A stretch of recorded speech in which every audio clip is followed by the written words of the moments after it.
A number of years ago, in a Baptist church in Crystal Palace in southern London, the Sunday morning service was closing, and a stranger stood up at the back, raised his hand, he said, "Excuse me, Pastor, can I share a little testimony?" The pastor looked at his watch, he said, "You've got 3 minutes." And this man proceeded.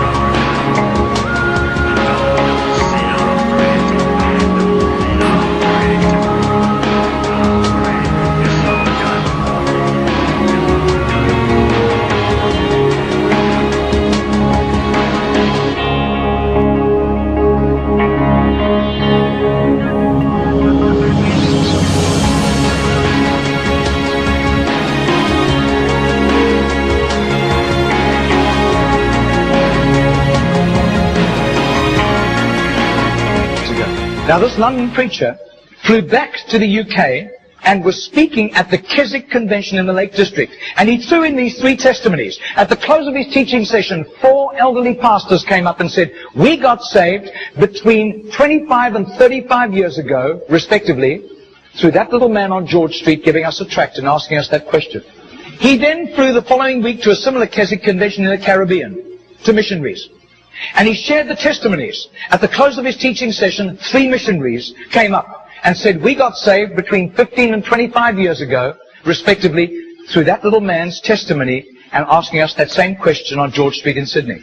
Coming back to London, he stopped outside Atlanta, Georgia, to speak at a naval chaplains convention.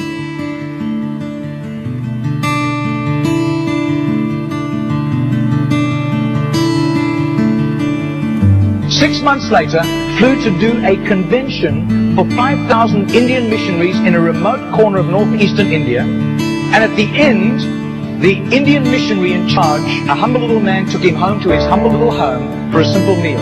And he said, "How did you, as a Hindu, come to Christ?" He said, "One bout of diplomatic service took me to Sydney. And I was doing some last-minute shopping laden with parcels of toys and clothing for my children, walking down George Street. And this courteous little white-haired man stepped out in front of me, offered me a pamphlet, and said, 'Excuse me, sir, are you saved? If you die tonight, are you going to heaven?'"